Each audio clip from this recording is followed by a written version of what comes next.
how is it going? So not too long ago I posted a video called Reinvent Your Pentatonics. It was about adding some notes to our pentatonic scale, and a lot of you guys were interested if I would kind of do another lesson on this, maybe just more based around adding, you know, the notes of the scales. And this is going to be kind of pentatonic, so it's kind of like an expansion pack of that lesson. If you haven't watched that lesson, I'll link it down below and up in the little card for you. But, so basically what I'm calling it is how to create a super scale. So basically I'm combining a lot of notes from other scales that I like, that just kind of, I've found over time, sound good together, you know?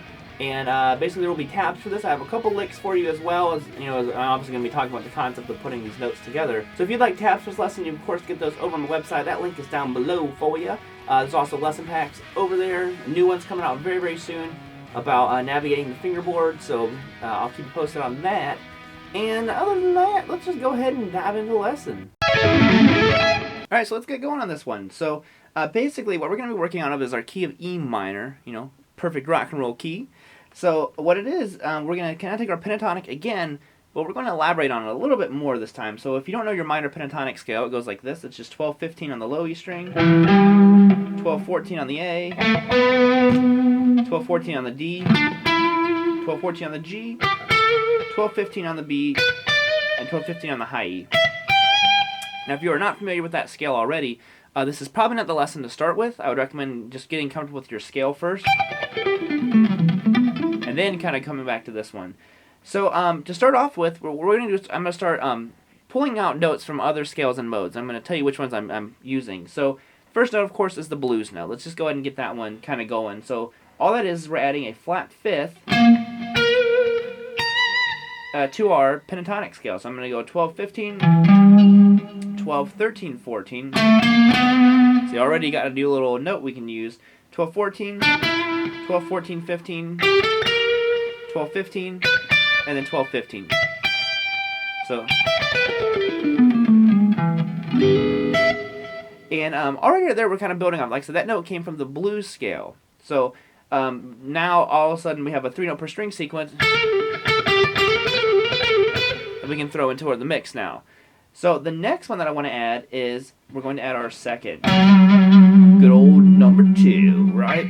So what we're doing here is we're adding an F sharp note to everything now. So anywhere there's an F sharp that you can kind of get to easily, I would recommend adding that note. So let's find those F sharp notes. So we're going to go 12-14-15 on the low E. There's our first F sharp. And then add our blues scale. 12-14. Now on the G here, we're going to be playing 11-12-14. Okay, that's our F sharp note right there. Then 12-15, and then 12-14-15. So already, just with that little bit, we've added so much ground to what we have to work with.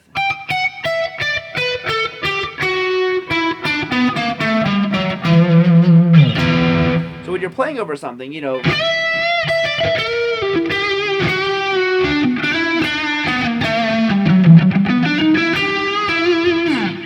a lot of stuff you can add to that now to make it more interesting.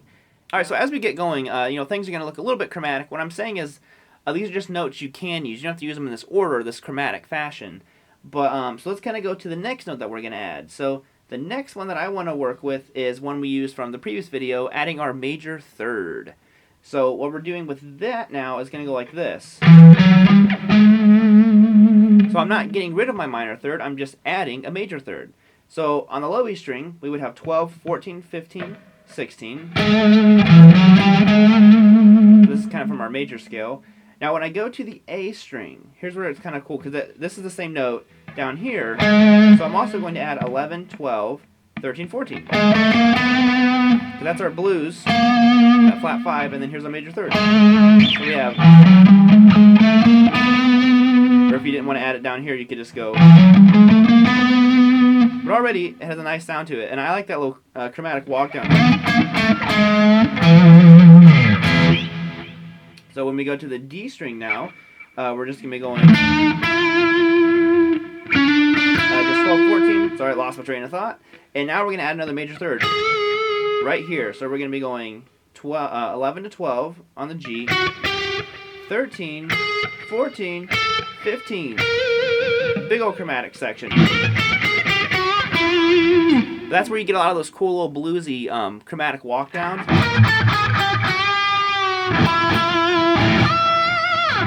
And I love the way that stuff sounds. So then you go to the B string. B string still chilling, just 12, 15. And then the high string, of course, is 12, 14, 15, 16. That major third.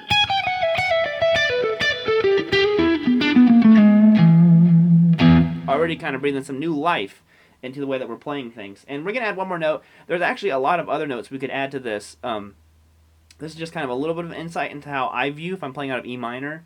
Obviously, depending on the backing track is going to dictate a lot of stuff. But let's kind of go to this one final section here. So what we're going to add is our good old 6, major 6, to give that B string some life to work with here. So we're going to be going 12, 14, 15. You can add 16 if you want, the major third. Then you go to the A string, 11, 12, 13, 14. Okay, the D string would be, of course, 11, 12, 14, because this is our 6th. Okay. So that's our first new note. Go to the G, that big chromatic section, 11, 12, 13, 14, 15. B string, 12, 14, 15 now. And high string, 12, 14, 15, 16.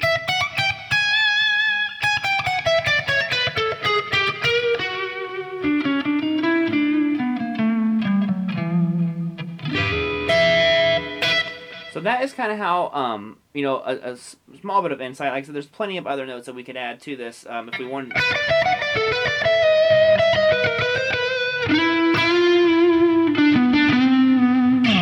But we're not worried about those for now. This is just kind of, you know, an idea. You don't have to always be playing in the same scale all the time. You know, you're allowed to borrow notes. You can venture out of it. You can tie things together.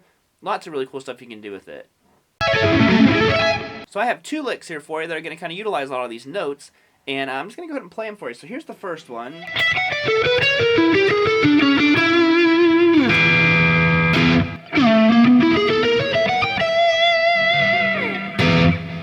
So the first lick here, we're just walking like this.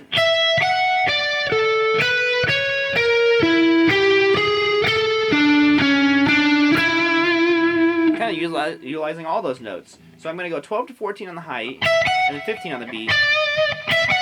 Then I go to 14 on the G. Now going on the B, I'm going to go 12, 14 on the B, 15 on the G, and 14 on the D.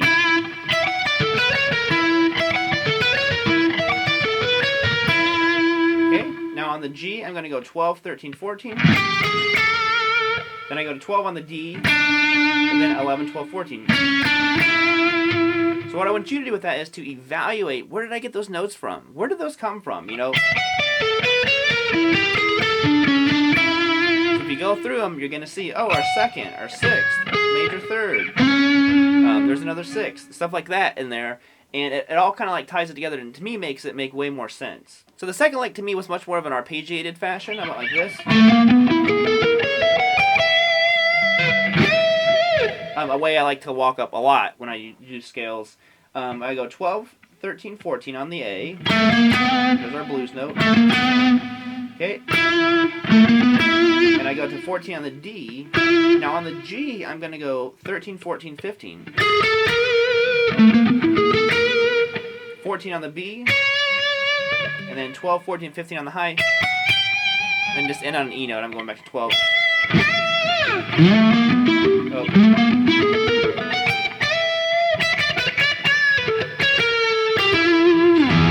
So what I'm doing here is I'm doing a 3-note, 1-note kind of like pattern. I go 3 note, 1, 3 note, 1, 3 note.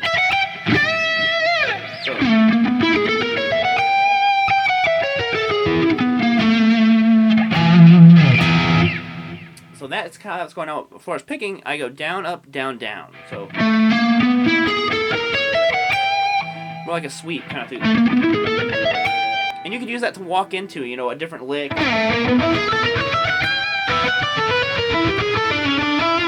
the first lick. Oh, they work together. Holla! Alrighty, guys. Hope you enjoyed that lesson. Like I said, this is just something that I found that I use all the time. I like to pick and choose notes from different scales and modes and kind of mash them all together. So other than that, I'm going to see you all next time. Keep on rocking. Peace out, homies. Get them tabs. And I'll see you later. Bye, guys.